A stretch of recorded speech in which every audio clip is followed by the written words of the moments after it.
जिल्ला कमिटीको बैठक गरिरहनु भएको छ। यो जिल्ला कमिटीको बैठक यसकारण महत्त्वपूर्ण छ कि देशको परिस्थिति अलि जटिल बनेको छ। देश प्रतिगमनमा गएको छ। प्रगतिशील समाजवाद उन्मुख जनपक्षीय सरकारलाई, जननिर्वाचित सरकारलाई अध्यादेशबाट अपदस्थ गरिएको छ र जनताले होइन, पार्लियामेन्टले होइन, अदालतबाट परमादेशबाट प्रधानमन्त्री नियुक्त गर्ने असंवैधानिक अभ्यास, विश्वमै नभएको अभ्यास नेपालमा सुरु गरिएको छ। केही मान्छेहरू अहिले एकछिनका लागि आफ्नो अनुकूल भयो भनेर खुसी भएका होला, तर यो विषय ज्यादै गम्भीर विषय हो र यसको महत्त्व ज्यादै ठुलो र दूरगामी छ। नेपालको लोकतान्त्रिक आन्दोलन, नेपालको सामाजिक परिवर्तनको आन्दोलन, रूपान्तरणको आन्दोलन, राष्ट्रियता सम्बन्धी आन्दोलन, सुशासन र विकास सम्बन्धी अभियान र सर्वोपरि रूपमा समृद्ध नेपाल, सुखी नेपालीको हाम्रो राष्ट्रिय आकांक्षा, त्यसलाई सफल बनाउने सन्दर्भमा गम्भीर धक्का लागेको छ यति बेला। अर्थात् संक्षिप्तमा भन्दा देश तीव्र गतिले अगाडि बढिरहेको थियो, त्यसमा व्यवधानहरू गम्भीर रूपमा प्रकट हुँदै आएका थिए र अहिले प्रतिगमनमा गएको छ। राजनीतिक रूपमा प्रतिगमनमा गएको छ, असंवैधानिक बाटोमा गएको छ, शक्ति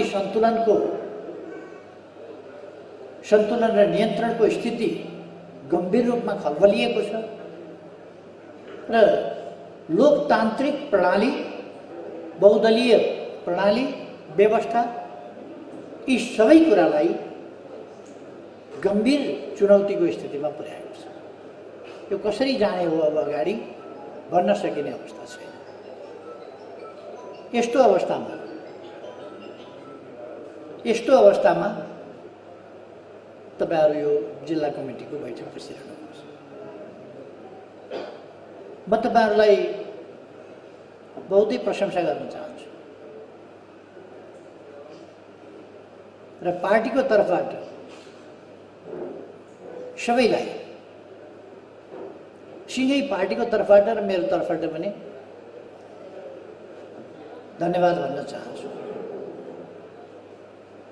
अलमलमा पार्न खोज्ने, जनतालाई भ्रममा पार्न खोज्ने अनेक कुप्रचारहरूको सिलसिला अलिक अगाडि नै देखि, जनविरोधी कुप्रचारको सिलसिला, जनता विरुद्धको एउटा कुप्रचारको अभियान, त्यो सङ्गठित ढङ्गले सञ्चालन गरिएको थियो। सङ्गठित ढङ्गले राष्ट्रियताको विरुद्धमा, वित्तीय अर्थमा भन्नुहुन्छ भने हाम्रो राष्ट्रियताको विरुद्ध, हाम्रो लोकतान्त्रिक आन्दोलनको विरुद्ध, हाम्रा सामाजिक न्याय र समानताका सङ्घर्षहरूको विरुद्ध, हाम्रा सम्पूर्ण प्रयासहरूका विरुद्ध र ती प्रयासहरूलाई सही विचारका साथ सङ्गठित गर्ने र अनुशासित एवं गतिशील ढङ्गले अगाडि बढाउने, त्यो नेतृत्वलाई कसरी कमजोर पार्न सकिन्छ, कसरी त्यसलाई बदनाम गराउन सकिन्छ, त्यसको प्रभाव कसरी कमजोर पार्न सकिन्छ, यस दिशामा सङ्गठित प्रयासहरू भइरहेका थिए र व्यापक भ्रम पार्ने कोसिस गर्यो। पार्टी बाहिरबाट मात्र होइन, त्यस कोसिसका लागि हाम्रो पार्टीभित्रैका उच्च ओहदामा रहेका समेत, तर भित्रभित्र विभिन्न कारणले प्रतिक्रियावादीहरूका अगाडि झुकिसकेका प्रतिक्रियावादीहरूले झुकाइसकेका र प्रतिक्रियावादीहरूका सेवामा लगाइसकेका व्यक्तिहरू, त्यस्ता व्यक्तिहरू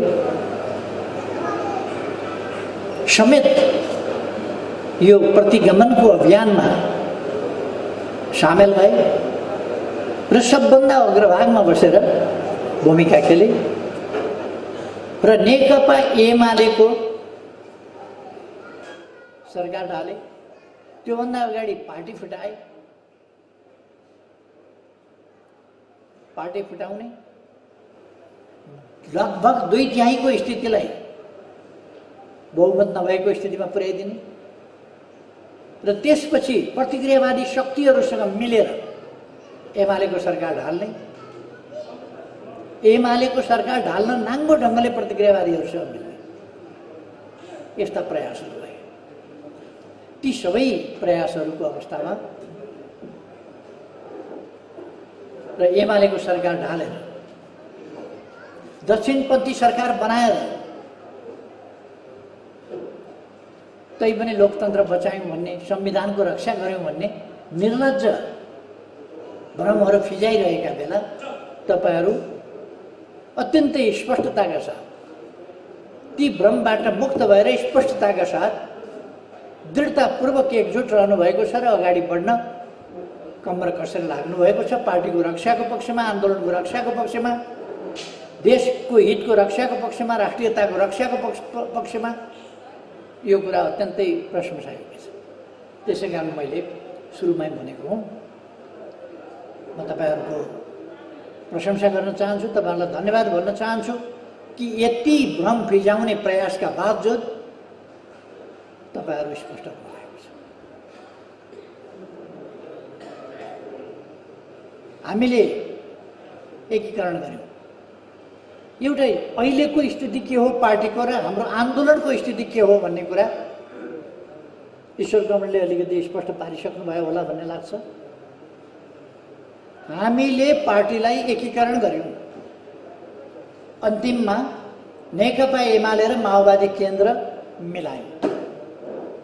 एकीकरण भयो, एकीकरण गरियो, तर केही मान्छे पूर्व माओवादी केन्द्रका अदालतले पार्टी फुटायो भन्ने कुरा साँचो होइन। अदालतले अर्काको नाममा दर्ता भएको हुनाले दर्ता रद्द गर्यो र दर्ता पूर्वको स्थितिमा पुग्यो। अब अर्को नाममा दर्ता गर्न आऊ भनेर भन्यो। स्वाभाविक हो, त्यो फुटाएको छैन, अर्को नाममा दर्ता गर भन्यो। मैले प्रचण्डलाई फोन गरेँ, सोधेँ, अनेक पटक सोधेँ, तर प्रचण्डले त्यसलाई मजाकको विषय बनाएर उडाए, तयार भएन। र पूर्व एमालेका माधव नेपाल लगायतका केही मान्छेहरूले पार्टी छोडे। प्रचण्ड लगायतका पूर्व माओवादी केन्द्रका केही मान्छेहरूले पार्टी छोडे। यो पार्टी छोडेको हो उनीहरूले, तर दर्ता पूर्वकै स्थितिमा भएको हुनाले प्रचण्डले माओवादी केन्द्र भनेर उनले लिन पाए। एउटा संयोग उनले त्यो पार्टीको नाम राख्न पाए, लिन पाए, दर्ता पूर्वको स्थितिमा भएको हुनाले। तर हामी के स्पष्ट हुनुपर्छ भने यो एकीकरण गलत पनि थिएन, एकीकरण अनुचित होइन, एकीकरण असफल पनि भएन। हो, केही मान्छेहरूले पार्टी छोडे, प्रचण्ड एन्ड कम्पनीले पार्टी छोड्यो। मैले अघि नै भने एउटा संयोग दर्ता पूर्वको स्थितिमा भएको हुनाले उनले आफ्नो पार्टी लिएर जान पाए। हामी एकीकृत पार्टी पूर्व नाममै फर्क्यौँ। पूर्व नाममा फर्क्यौँ र यो पूर्व नाममा थुप्रै साथीहरू पार्टीका साथीहरू पूर्व एमाले पनि यसमा हुनुहुन्छ, पूर्व माओवादी पनि यसमा हुनुहुन्छ। एकीकृत भावनाका साथ साथीहरू अगाडि बढिरहनुहुन्छ, एकीकृत भावना छ। यसमा अलमल हुनुपर्ने कुरा केही पनि छैन। अहिले कतिपयले एकताको कुरो भनिरहेका छन्। बाटो बिराएका असल मान्छेहरू, बाटो बिराएका, भ्रममा परेका, गलत सङ्गतले गर्दा गल्ती त सानोतिनो होइन। पार्टीको सरकार ढल्यो, पार्टी विभाजन भयो, पार्टीको सरकार ढल्यो, जनताको सरकार ढल्यो, दक्षिणपन्थी सरकार बन्यो। अब अग्रगमनका सपनाहरू, सामाजिक न्याय र समानताका सपनाहरू, सुशासन र विकासका सपनाहरू, यिनीहरूमा कुठाराघात भयो। यिनीहरूमा गम्भीर रूपमा धक्का लाग्यो, ब्रेक लाग्यो। यी सबै कुराका बावजुद बाटो बिराएका साथीहरू मुख्य मुख्य अपराधी बाहेक अब माधव नेपाल जस्ता आन्दोलन विरोधी देशद्रोहीहरूलाई कुनै ठाउँ छैन यस पार्टीमा, कुनै ठाउँ छैन। जसले वामपन्थी सरकार ढाल्ने, दक्षिणपन्थी सरकार बनाउने, दक्षिणपन्थीको समर्थनमा फ्लोर क्रस गरेर भोट हाल्ने, विश्वासको मत आफ्नो पार्टीको अध्यक्षले, आफ्नो पार्टीको प्रधानमन्त्रीले विश्वासको मत माग्दा 27 जना बाहिर लिएर गएर त्यो सरकार ढाल्ने, अनि एउटा दक्षिणपन्थी सरकार गठन गरेर त्यो सरकारलाई समर्थन दिन फ्लोर क्रस गरेर, इज्जत छोडेर, पछाडिको बेन्चमा बसेर, पछाडिको ढोकाबाट लुसुक्क छिरेर बेइमानीपूर्ण ढङ्गले समर्थन दिने, आफ्नो पार्टीको सरकार ढाल्न बाहिर जाने 27 जना, अर्काको पार्टीलाई समर्थन दिन, अर्काको सरकारलाई समर्थन दिन, दक्षिणपन्थी सरकारलाई मेरो विश्वास छ भनेर विश्वास जाहेर गर्न, व्हिप उल्लङ्घन गरेर, फ्लोर क्रस गरेर फेरि भोट दिन जाने, यो भन्दा निर्लज्ज काम, यो भन्दा प्रतिक्रियावादीहरूको दलालीको काम के हुन सक्छ? त्यसकारण यस्ता प्रतिक्रियावादीहरूका मध्य यस्ताका लागि ठाउँ छैन पार्टी। अरू साथीहरू गल्ती महसुस गरेर फर्किनुहुन्छ भने हामी मौका दिन्छौँ। आउनुहोस्, यो पार्टी हामी सबैले बनाएका हौँ। मैले रिपिटेडली भनेको छु, पटक पटक, हामी सबैले बनाएका हौँ। गल्ती भइहाल्यो भने पनि त्यसलाई सच्याएर आउनुहोस्, काम गरौँ।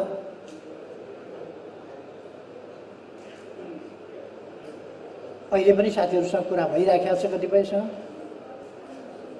जो आउनुहुन्छ ठिक छ, आउनुभयो भने, आउनुहुन्न भने पनि धेरै चिन्ता गरिरहनु पर्ने विषय छैन।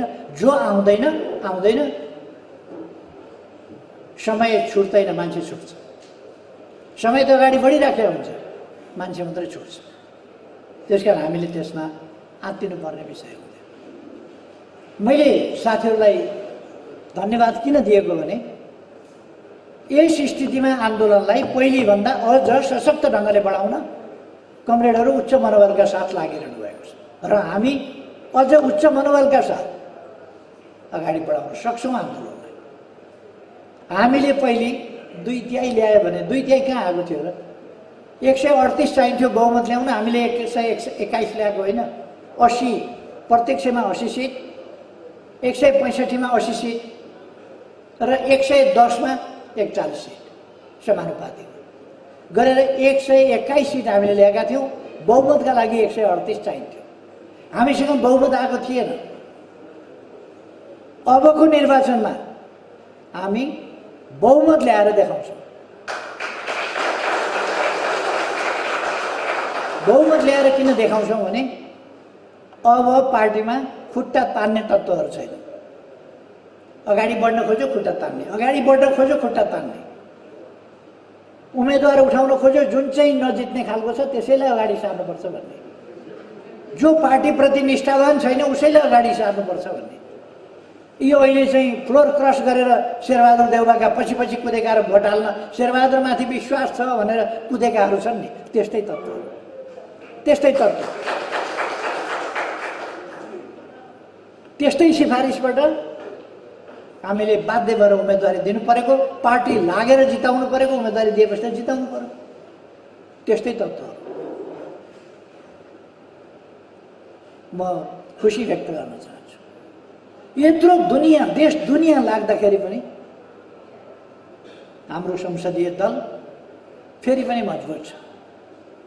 हामी देशको अहिले पनि सबभन्दा ठुलो पार्टी हो, संसदमा सबभन्दा ठुलो पार्टी हौँ हामी, मतको हिसाबले सबभन्दा ठुलो पार्टी हौँ हामी, भोटको सिटको हिसाबले सबभन्दा ठुलो पार्टी हौँ हामी, प्रदेशमा सबभन्दा ठुलो पार्टी हौँ हामी, स्थानीय तहहरूमा सबभन्दा ठुलो पार्टी हौँ हामी, हरेक हिसाबले सबभन्दा ठुलो पार्टी हौँ हामी।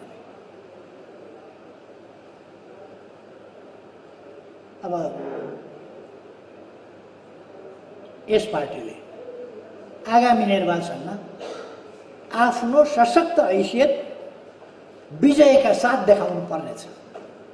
म कमरेडहरूलाई ससाना कुरामा नअल्झिन, आन्तरिक मनमुटाव नराख्न, म कहाँनिर परे, मेरो पद के पर्यो त्यस कुरामा ध्यान नदिन, हालका लागि उपयुक्त ढङ्गले कार्यविभाजन गर्न, उपयुक्त ढङ्गले पदको बाँडफाँड गर्न, उपयुक्त ढङ्गले उम्मेदवारी तय गर्न, चयन गर्न र एकताबद्ध ढङ्गले अनुशासित ढङ्गले पार्टी अगाडि बढ्न हामी सबैको योगदान चाहिन्छ। म कमरेडहरूलाई त्यही आग्रह गर्न चाहन्छु। म कहाँ परेँ भन्ने कुरा एकछिन छोड्दिउँ।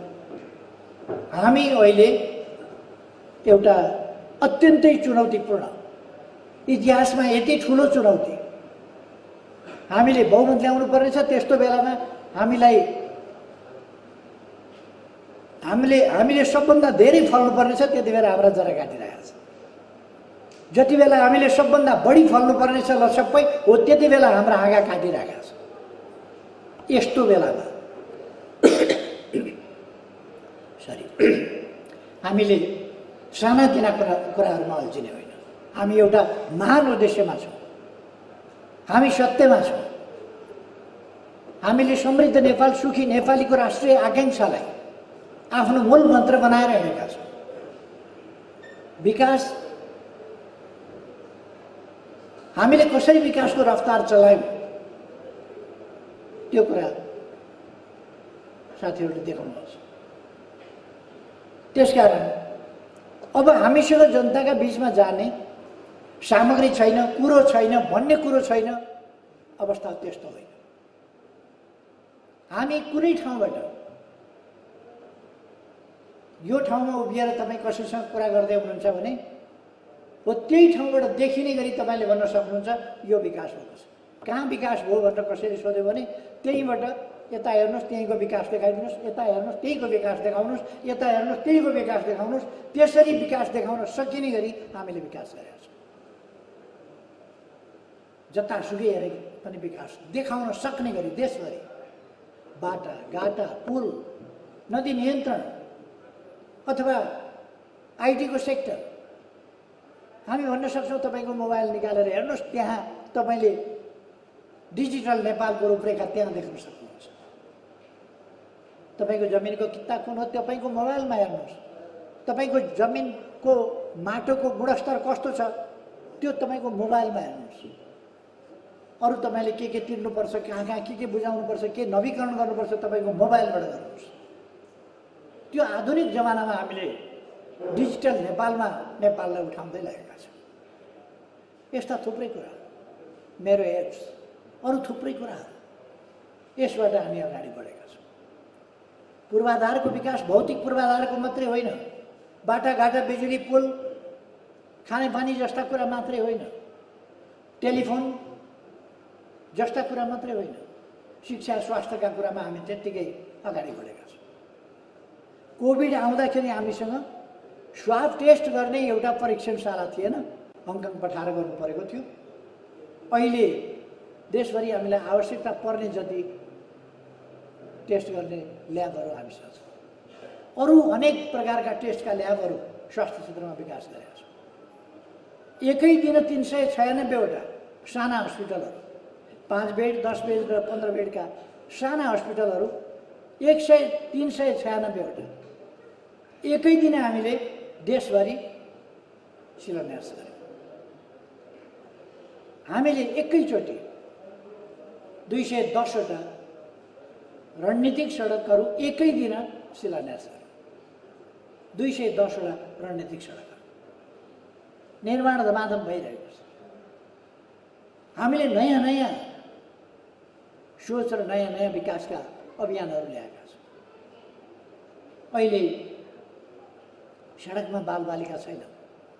हामीले खालि भौतिक पूर्वाधार मात्रै होइन, सामाजिक पूर्वाधारको पनि विकास गरेका छौँ। मानवीय स्रोत संसाधन त्यसको विकासमा पनि ध्यान दिएका छौँ। शिक्षा स्वास्थ्यमा ध्यान दिएका छौँ। सामाजिक जागरणमा ध्यान दिएका छौँ र सामाजिक परिवर्तनको समग्र पक्षमा हामीले ध्यान दिएका छौँ र विकासका परिवर्तनका विभिन्न पक्षहरू जनताका बिचमा जाँदाखेरि हामी केही पनि भन्ने ठाउँ छैन भन्ने होइन। हामीसँग जता फर्कियो त्यता भन्ने ठाउँ छ, यो गऱ्यौँ भन्ने ठाउँ छ, त्यो गऱ्यौँ भन्ने ठाउँ छ। अरूको भन्ने कुरा के छ त? अब आगामी चुनावमा अरूले के भन्ने? एमालेको सरकार ढाल्यौँ भन्ने, एमाले भित्रकै गद्दारहरूलाई लिएर हामीले सरकार ढाल्दियौँ हामी भयौँ भन्ने, भएपछि के गर्यौँ भन्दाखेरि केही न केही एमालेको आलोचना गर्ने, त्यति हो। आलोचना के भनेर? केपी ओलीले बोल्न जान्दैन, उखान टुक्का हाल्छ भन्ने। उखान टुक्का साहित्य बुझ्दैनन्, बिम्ब बुझ्दैनन्, उपमा बुझ्दैनन्, दृष्टान्त बुझ्दैनन्, उखान टुक्का भन्छ। आलोचना गर्ने कुनै ठाउँ नभएपछि यस्तै कुराहरूका भर उनीहरूसँग कुनै वस्तुगत आलोचना हामीलाई गर्ने ठाउँ छैन।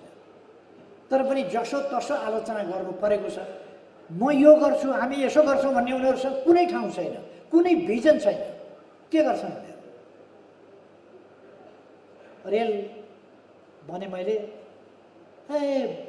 मजाकमा उडाएँ रेललाई।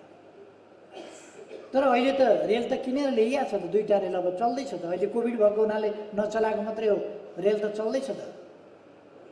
लिकहरू बन्दैछ त, पूर्व पश्चिम रेलवेको कोही जग्गा अधिग्रहण हुँदैछ, काहीँ लिक बन्दैछ, काहीँ पुलहरू बन्दैछन्। पूर्व पश्चिम रेल तयार हुँदैछ त। अब केही वर्षभित्र पूर्व पश्चिम रेल चल्छ।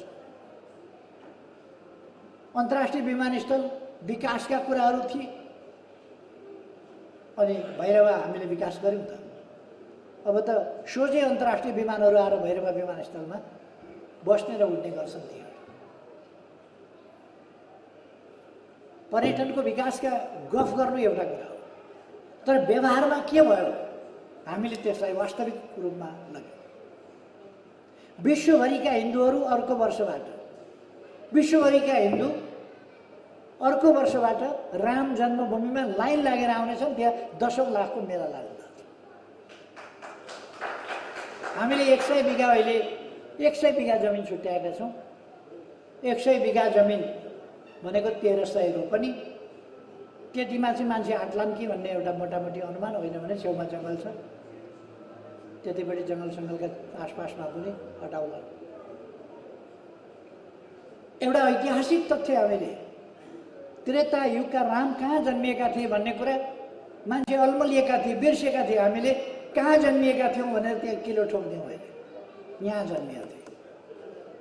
अलिक समय नबुझ्नेहरूले कराए, तर अलिक समयपछि यो त स्थापित भइसक्यो। राम नेपालमा जन्मिएका थिए।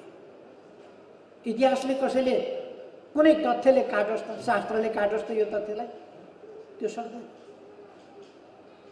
एकजना नेताले त तुरुन्त माफी माग्नुपर्छ भनेर स्ट्याटस लेखे, उसैले तुरुन्त माफी माग्नुपर्छ।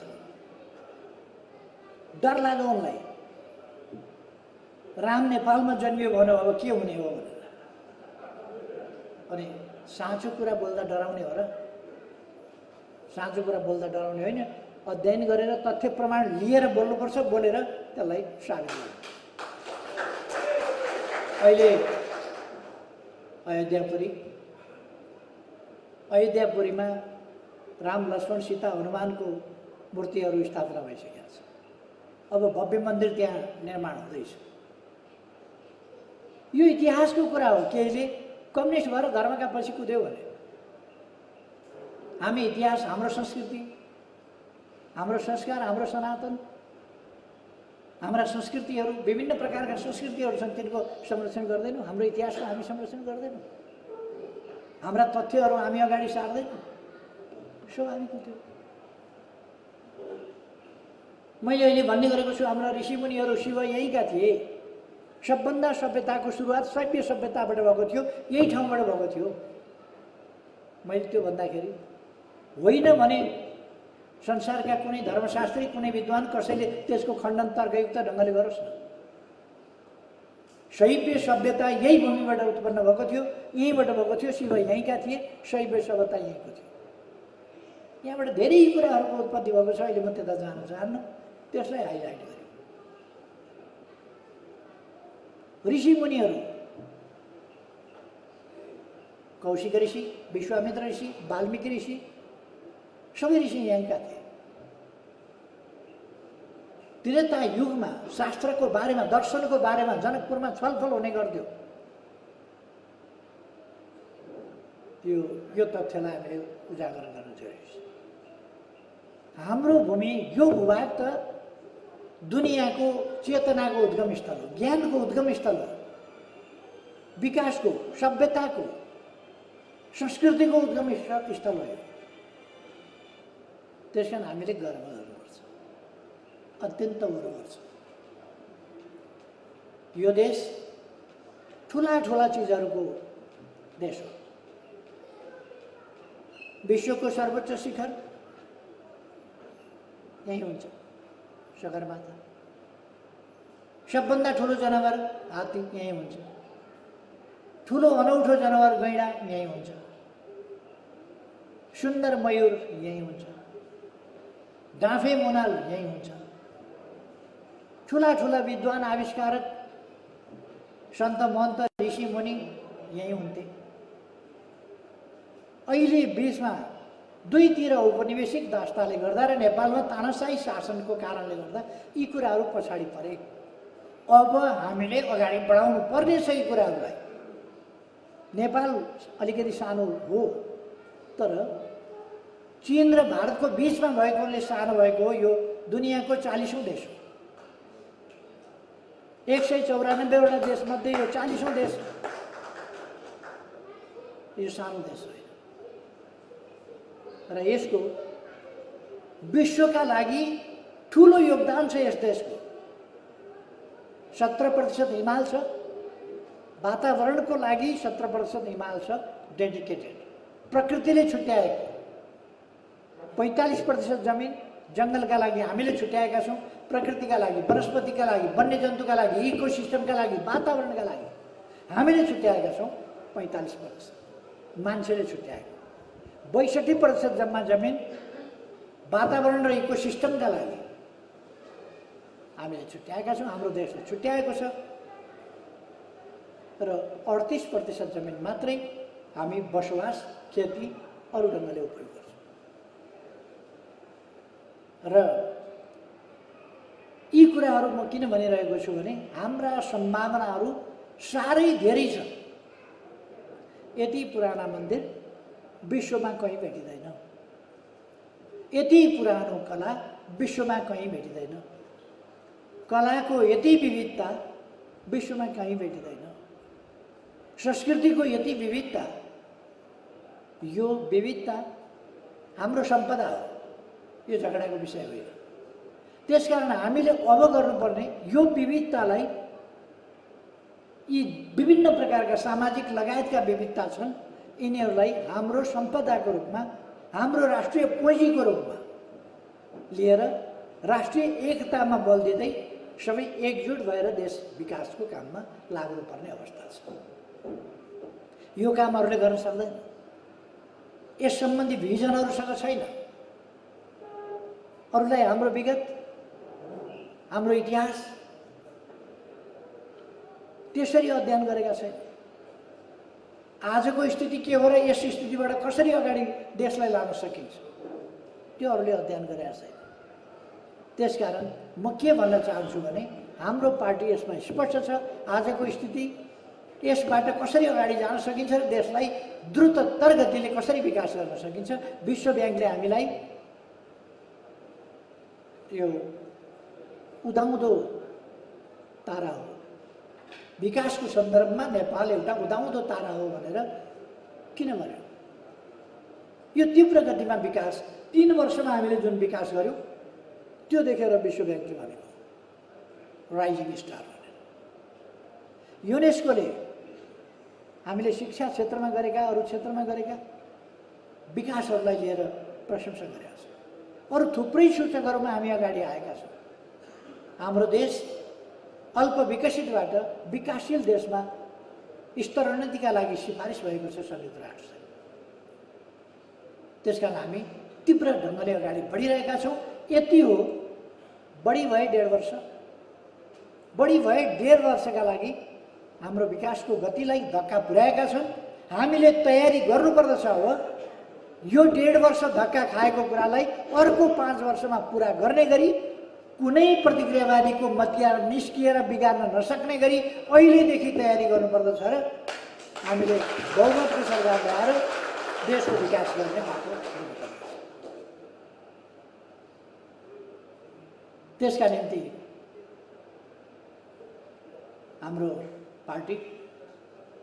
हाम्रो पार्टीले गर्ने हो यो काम। सरकार कसले बनाउँछ? हाम्रो पार्टीले। स्थानीय निकाय जित्छ कसले? हाम्रो पार्टीले जित्ने हो। त्यसकारण हाम्रो पार्टी विचारमा केन्द्रित हुनुपर्दछ, स्वार्थमा केन्द्रित होइन। लामो समयदेखि पार्टीलाई विचारमा केन्द्रित होइन, स्वार्थमा केन्द्रित। अहिले तपाईँहरू हेर्नु, हामीले टिकट दिएर, हाम्रो चिन्हमा लडेर, हाम्रा मतदाताहरू हामीलाई विश्वास गर्ने, सूर्य चिन्हलाई विश्वास गर्ने, नेकपा एमालेलाई विश्वास गर्ने जनताको मत लिएर त्यस्ता मान्छेहरू अहिले करोड करोडमा सांसद पद बेचेर हिँडेका छन्। यस बीचमा विचारको राजनीति होइन, स्वार्थको राजनीति, किनबेचको राजनीति अहिले देख्नु भएन? शेरबहादुरका पछि 22 जना माधव नेपाल गर्वले भन्छन्, फेरि मेरो साथमा कमसेकम 22 जना त उभिए भनेर। 22 जना बिग्रिएछ। 22 जना बिग्रिए। पदका पछि मन्त्री हुन कुद्या अरे। मन्त्री त बिस्तारै बिस्तारै हुन्छ नि, मान्छे होला नि। मन्त्री हुनेका लागि संयोगले म प्रधानमन्त्री भएँ। तर म राजनीतिमा लाग्दा, राजनीतिक यात्रामा अगाडि बढ्दा मैले कहिल्यै पनि कुन पोस्टमा पुग्छु भनेर सोचिनँ। सोचेको भए पुग्ने पनि थिएन। यदि म धेरै बुद्धिमान मान्छे भए जेल बस्न डराउँथेँ। यो जेल बस्दा बस्दै मरियो भने के गर्ने? योभन्दा राम्रो त कागजसाज गरेर बाहिरै जानु ठिक छ भनेपछि म ती सडकतिर कतै सडेर हराइसक्थेँ। तर म धेरै बुद्धिमान नभएको र निष्ठावान भएको हुनाले म निष्ठामा अडिएँ। निष्ठामा अडिएर अगाडि बढ्दा जेलमा म झुकिनँ, दृढताका साथ अगाडि बढेँ। धेरै वर्ष जेल बस्दाखेरि पनि जेलबाट छुटिन्छ भन्ने लाग्नै छोड्यो। जेलबाट छुटिन्छै जस्तो लाग्दैन। मुद्दा छैन तै पनि थुन्या छ अनि कसरी छुट्ने? के हुँदाखेरि छुट्ने? त्यसो भएर छुटिन्छ कि छुट्दैन? छुट्ने सम्भावना कम छ। स्वास्थ्य कमजोर, मर्ने सम्भावना बढी छ, तर झुकिएन। संयोग हुँदै आउँदा बाँच्यो, संयोग छुट्यो, संयोग सांसद भइयो, संयोग लड्दै जाँदा पछि प्रधानमन्त्री भइयो। यो संयोग हो। यसकै लागि मरिमेटेको भए, यसकै लागि कोसिस गरेको भए म प्रधानमन्त्री हुँदा पनि एउटा असफल प्रधानमन्त्री हुन्थेँ। म 2 पल्ट प्रधानमन्त्री भएँ, असफल प्रधानमन्त्री भइनँ। ऐतिहासिक कामहरू गर्ने प्रधानमन्त्री भएँ। किनभने मेरो मनमा देश बाहेक, देशका जनता बाहेक, देशको सार्वभौम सत्ता स्वाधीनता बाहेक, देशको भौगोलिक अखण्डता बाहेक, जनतामा रहेको गरिबी र पछौटेपन हटाउने कुरा बाहेक, समाजमा रहेका असमानता र विभेदहरू हटाउने कुरा बाहेक मेरो मनमा स्वार्थ पलाएन। मेरो मनमा स्वार्थ पलाएन। त्यसै कारण स्वार्थ नपलाएपछि मैले बेठी गरिरहनु पनि परेन। मैले देशका प्रति इमान्दार भएर सोच्ने र काम गर्ने, त्यो गरेपछि मसँग विकास कसरी हुन्छ भन्ने सोच पनि आउने भयो, आइडिया पनि आउने भयो। त्यसर्थ म कमरेडहरूलाई के भन्न चाहन्छु भने हामीले मलाई के हुन्छ, म के पाउँछु, म कहाँनिर छु, त्यो कुराभन्दा देशका समस्या समाधान गर्न पार्टीलाई हामी विजयी कसरी बनाउने अहिले हाम्रो मुख्य ध्येय त्यो हो। सरकार बन्दै बनेन भने, हामीले जितेनौँ भने मेयरको हुन्छ, जितेनौँ भने अर्को हुन्छ, वडाध्यक्षको हुन्छ, अर्कै हुन्छ। हामी मिलेर लडेनौँ भने प्रदेश सदस्यको हुन्छ, अर्कै हुन्छ, पालिका अध्यक्षको हुन्छ, अर्कै हुन्छ, पालिका उपाध्यक्षको हुन्छ, अर्कै हुन्छ, सांसदको हुन्छ, अर्कै हुन्छ, मन्त्रीको हुन्छ, अर्कै हुन्छ, प्रधानमन्त्री पनि अर्कै हुन्छ। तर अहिले हामी यति बलियो रहेछौँ,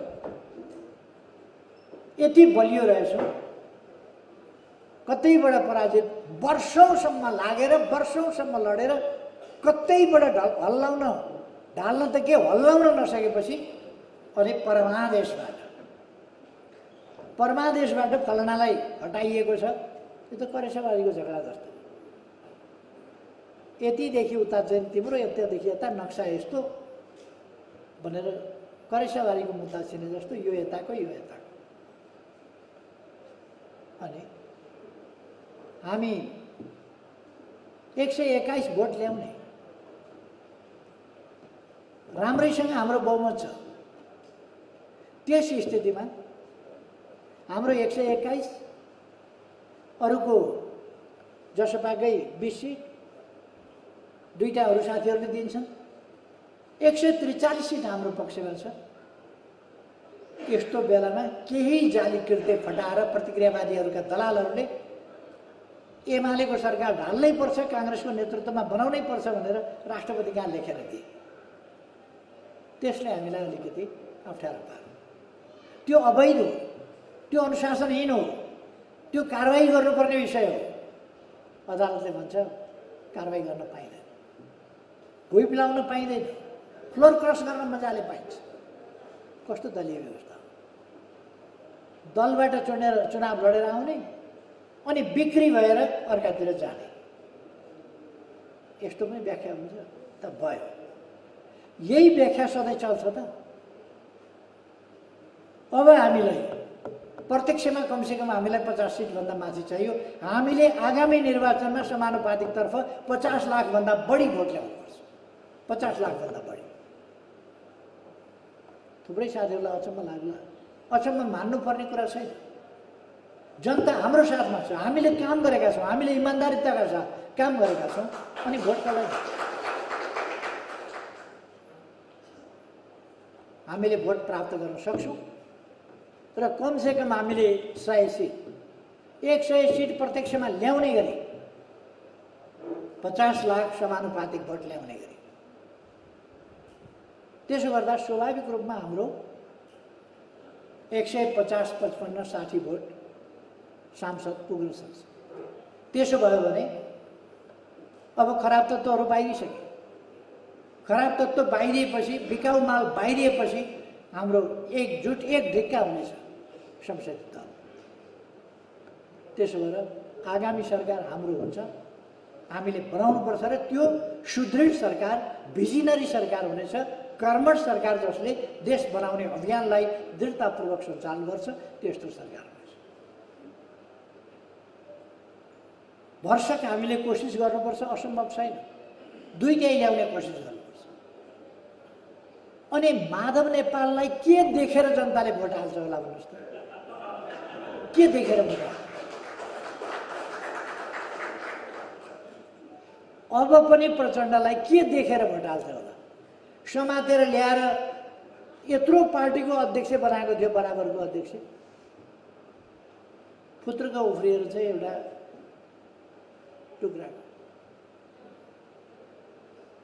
यहाँ ल्याएर यत्रो सहरमा ओलिएको थियो, अब गएर फेरि जङ्गलको ओडारमा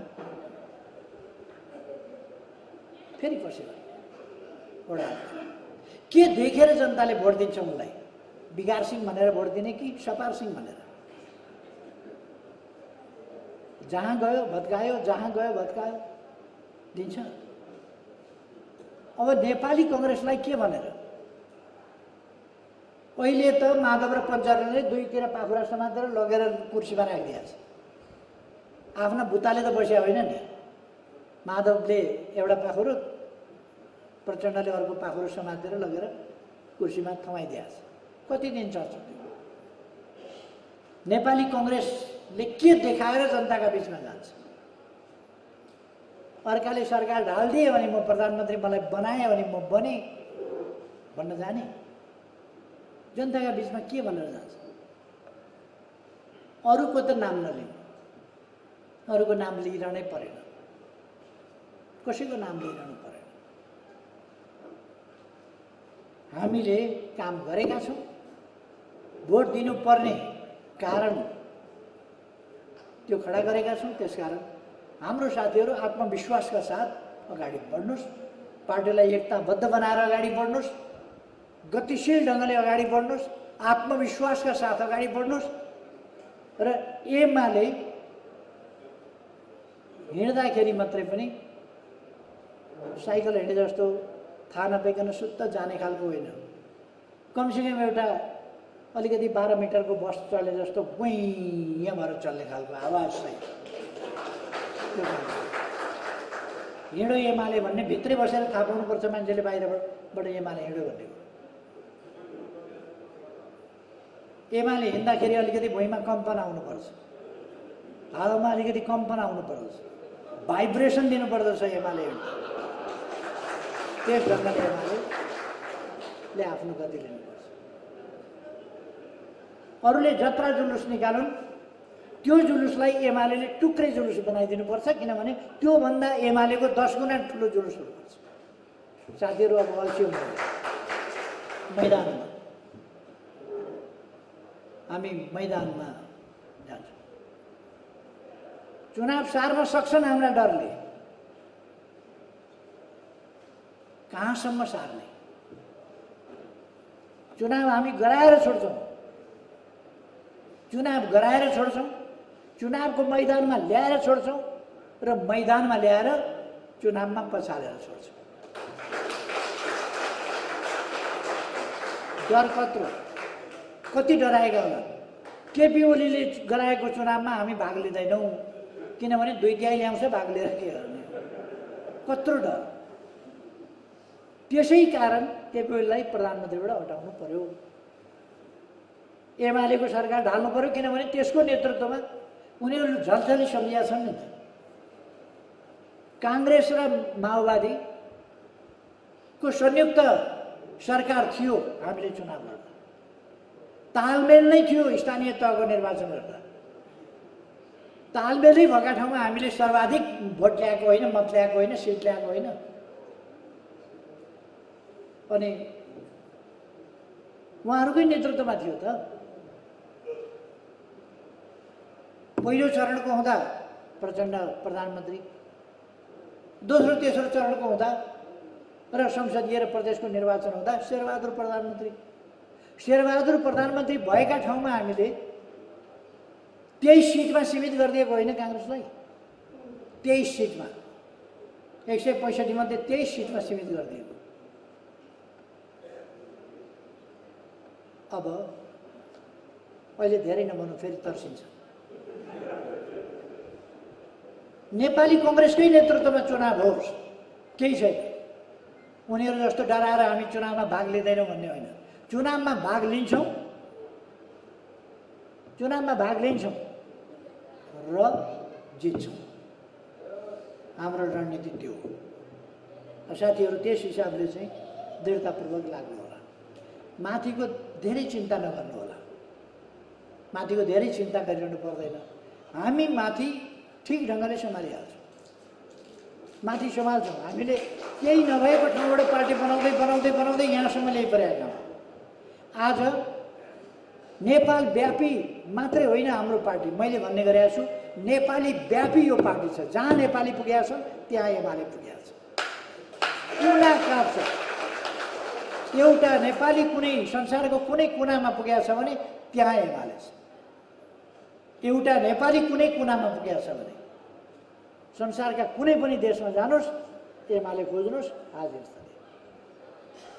देशभित्र कुनै गाउँमा होइन, टोलमा जानुहोस्, ओडामा होइन, टोलमा जानुहोस्, एमाले खोज्नुहोस्, त्यहाँ एमाले छ। कुनै पनि पेसा व्यवसायमा जानुहोस्, गलैँचा बनिराखेका ठाउँमा जानुहोस् त एमाले छ, काम गरिराखेका ठाउँमा जानुहोस् त एमाले छ, ट्याक्सी चलाइराखेको ड्राइभरलाई सोध्नुहोस् त एमाले छ, अरू अफिसमा गएर सोध्नुहोस् त एमाले छ। माथि माथि टुप्पा टुप्पाका 2-4 केही दर्जन मान्छेहरू एमालेका विरुद्ध भोपु बजाएर बसिया छन्। त्यो भोपुले केही गर्नेवाला छैन। जनता स्पष्ट छ, जनता सचेत छ। हामीले सचेत बनाउनुपर्छ, जनतालाई भ्रमबाट मुक्त गर्नुपर्छ। कोही भ्रममा छ भने पनि जनता साधारणतया भ्रममा छैन। त्यसकारण म कमरेडहरूलाई आग्रह गर्न चाहन्छु, हामी कुनै हरेस खानुपर्ने स्थितिमा छैन। शुद्धिकरण आवश्यक पनि हुन्छ। गलत तत्त्वहरू, म त भन्छु पार्टीको मिटिङै जस्तो थिएन। जहिले पनि कचकच कचकच कचकच, देशको बारेमा कुरै नहुने, गर्नै पाइँदैन कुरा, जनताका बारेमा कुरै नहुने, विकासका बारेमा कुरै नहुने, नीतिका बारेमा कुरै नहुने। मेरो मान्छे किन नियुक्ति गरिनुहोस् भने आज, मेरो मान सम्मान किन गरिनुहोस् भने आज, यो पुगेन भने छ, त्यो पुगेन भने छ। सधैँ झमेला म, मेरो मान्छेले के पायो, मैले के पाएँ। अहिले तपाईँहरू सुनिरहनु भएको छ नि, 15 वर्ष पार्टी प्रमुख भएर चलाएका माधव नेपाल प्रमुख नभएदेखि उनले समस्या खडा गरेछ। प्रमुख भएका बेला पनि गुटबन्दी गरेर विपक्षीलाई दमन गरे गर्थे र विपक्षी बनाउँथे, बलजफ्ती विपक्षी बनाउने अनि दमन गर्ने। महाधिवेशनमा हारे, अस्ति प्रचण्डसँग मिलेर मलाई थाहा नदिकन अध्यक्षलाई हटायौँ भनेर आफू अध्यक्ष भएछन्। थाहै छैन अध्यक्षलाई, अध्यक्ष भएँ भनेर पगडी सगडी लगाएर, ठुलो पगडी लगाएर बसिराख्यो अध्यक्ष भयो। अहिले अप्ठ्यारै नमानिकन मसँग अध्यक्ष मलाई यसो दिने हो कि त, मसँग नै अध्यक्ष हारेको मान्छे अध्यक्ष नभई भएन अहिलेको अहिले। यस्ता मान्छेहरू जो पदका लागि मरिमेट्छन्, पद बाहेक केही बुझ्दैनन्, यस्ता मान्छेहरूबाट पार्टीले उन्मुक्ति पाउनु जरुरी थियो। त्यसमा हरेस खानुपर्ने केही छैन, हामी हताश हुनुपर्ने केही छैन। साथीहरू अगाडि बढौँ। बाँकी तपाईँहरूका कमिटीगत निर्णयहरूको सन्दर्भमा मैले केही भनेर आवश्यक छैन। तपाईँहरू छलफल गर्नुहुन्छ, तपाईँहरूले निर्णय गर्नुहुन्छ र एक मना एकताका साथ अगाडि बढ्नुहोस्। मेरो आग्रह यति छ, पद ओहदा स्वार्थ प्राप्तिका विषयमा नअल्झिनुहोस्। मेरो आग्रह यति छ, हामी जित्न सक्छौँ। मैले अक्सर भन्ने गरेका छु, अमेरिकाको एउटा प्रसिद्ध गायक थिए बब एबेकियन भन्ने। बब एबेकियनले गीत गाउँथे, हामी जित्नेछौँ एक दिन, हृदयदेखि विश्वास गर्छौँ हामी जित्नेछौँ एक दिन। आज हामी त्यो भन्दैनौँ, हामीले हिजो पनि जितेका हौँ, हामी जित्नेछौँ। अब हृदयदेखि विश्वास गर्छौँ हामी जित्नेछौँ, अब जित्दै जानेछौँ। बब एबेकियनको गीत नेपालको सन्दर्भमा, अन्त बाँकी दुनियाँमा त्यो गीत गाउन सान्दर्भिक होला, हाम्रोमा अलिकति संशोधन गरेर गाउनुपर्छ।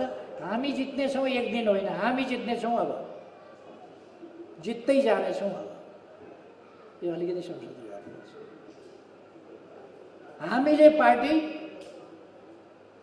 यसो एकजना अध्यक्ष हौँ, तपाईँलाई उपाध्यक्ष दिउँला, तपाईँलाई महासचिव दिउँला, तपाईँलाई कोषाध्यक्ष दिउँला भनेर 2-4 जनाको कोठरी बनाएको होइन यो अध्यक्ष महासचिव के जाति खानका लागि। त्यतिले के गर्नु भनेपछि भाउजूलाई अनिमसङ्घको दिउँला नि त अध्यक्ष, बाबु छ नि बाबुलाई युवा सङ्घको दिउँला भनेर, त्यसरी होइन। यो देश बनाउनका लागि गठन भएको, यो भाउजू बाबु नानु बुहारीको व्यवस्थापन गर्नका लागि होइन, यो ज्वाइँको खाइ जीविकाका लागि बन्दोबस्त गर्न बनेको पार्टी होइन, यो देश बनाउन हिँडेको पार्टी हो। त्यसकारण यो मैले कसैका सम्बन्धमा केही भनिरहनु परेन।